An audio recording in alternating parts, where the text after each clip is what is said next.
DLC stuff, and I want to get into all of it. But maybe we should start with one of the things that all three of us have played, which is the brand new surprise DLC, free DLC mode for God of War Ragnarok called Valhalla. It turns God of War Ragnarok into a roguelite. You kind of referenced this earlier in the show. What do you think of it? Just when I thought it was safe to delete God of War Ragnarok from my hard drive. I know. When you said that on last week's show, I was like, oh my God, I'm in literally the same boat. Because I was clearing space for more games. But yeah, the last thing I needed in 2023 was for Game of the Year from 2022 to like come roaring back and be like, I need more of your time. So true. It's like, help me. I need more of your time. And darn it, they got me. I'm going to go out on a limb and say I might be enjoying Valhalla more than I enjoyed the campaign for God of War Ragnarok. Wow. Because I love God of War. I love Ragnarok a little bit less. Because God of War, I feel like, was the pure experience. It was a little bit more contained, much more focused on a singular story arc. Ragnarok is a little all over the place.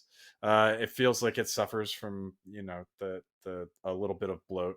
And the characters never shut up. This is a thing in Sony games now, where they're just like, we're gonna talk the entire time. Spider-Man is getting a phone call. He hangs up. Spider-Man is getting another phone call and a text message. His social life is thriving, and everyone knows the identity is not secret. Ragnarok felt like that to me. There was a point where I was like, please stop telling me what is around the next corner. Please stop making a meta self-aware comment about what is going on.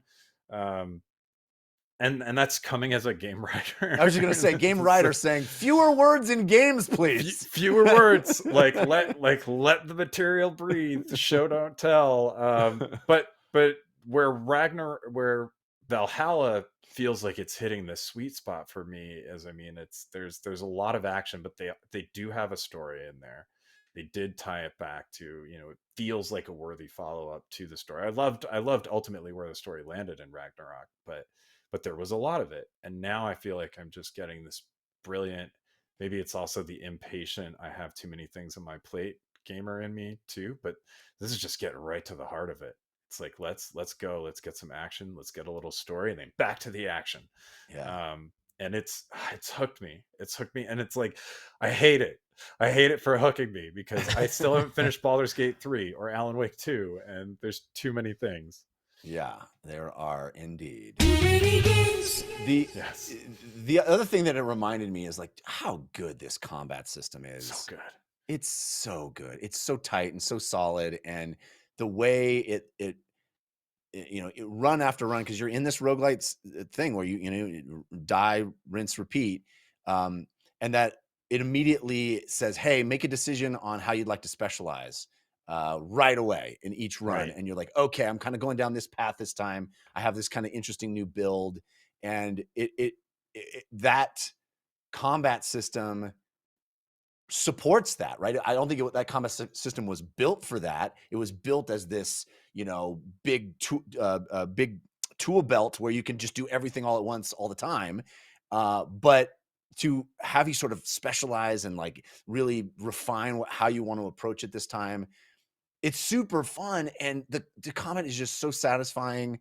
It's amazing how they've applied this. It really feels like somebody played Hades and was like, yeah, we're talking about the same gods. We can make that. We have all this. We have literally all the same people in our game. We could make that. And they did it. And it's phenomenal. Christian, you've been playing it as well.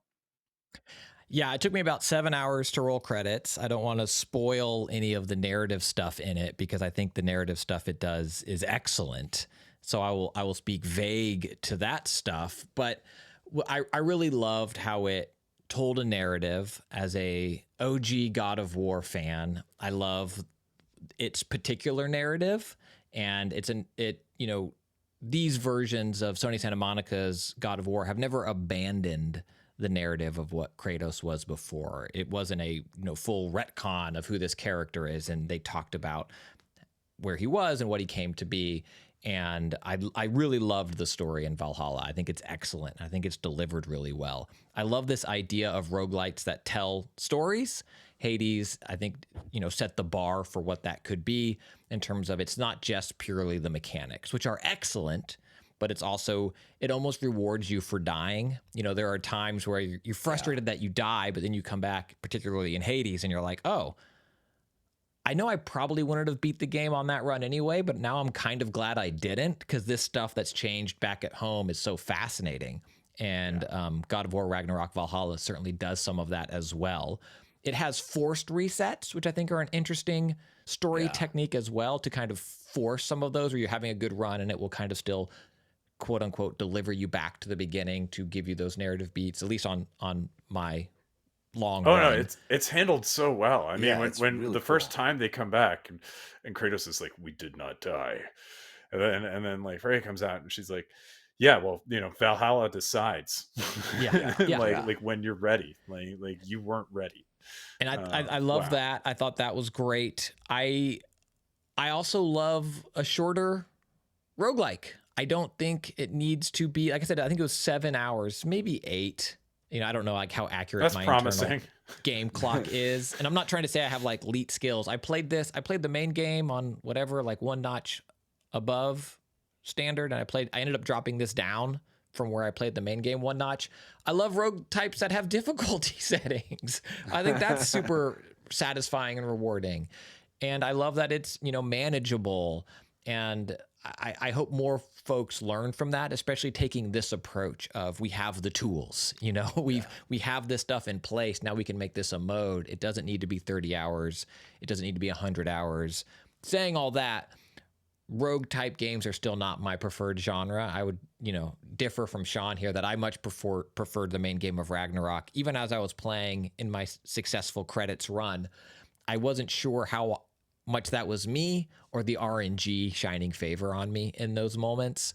And Valhalla has less RNG, I feel like, than a traditional rogue light style game, where if you die kind of mid-run, it seems like if you die in a run, the next time you go through, those boss encounters will be the same. It won't totally reorganize everything. So I still kind of bristle at that, wondering like, am I good enough, or did the gods, literally in this instance, shine favor on me? But what a complete package, something that if they charge $10, $15 for, I don't think people would be upset after they went hands-on with it. And to have this be a free mode that just dropped, and it's stunning, just stunning. The locations you go to, the versions of the locations you go to, absolutely stunning. And the voice work is also top notch. Like nobody phoned this in, nobody was just like, oh, we're doing a few more lines. Here you go. Top notch, top to bottom. My game of the year. Oh, wrong episode. Sorry, wrong episode. But stunning, but yeah, a lot of stunning moments. And, again, when I say that I favor this over Ragnarok, it's purely, again, in the impatience of the experience, the get on with it, and the stop talking, everybody. Just let me fight for a minute without someone making a witty comment. Yeah. But, I spent 45 hours in the main game, and did a whole lot of the side missions, side quests along the way there. And the game had so much and had a way of unfolding where it felt like there was something new. And coming back to it for Valhalla, there was a part of me that was, like, oh, have I forgotten how to fight in this game? Have I forgotten all the controls? And then like Celine Dion's It's All Coming Back to Me just started playing. I'm like, oh no, it just works. It's such a fit. And it felt like discovering it all over again. Like, I think it's the exact right timing for this to come out. Even if it is, destroying my ability to sleep at night. But there's so many things to play. This is God of War Ragnarok Valhalla, free download, but just one small part of your playlist. So, Shawn, what else do you want to talk about?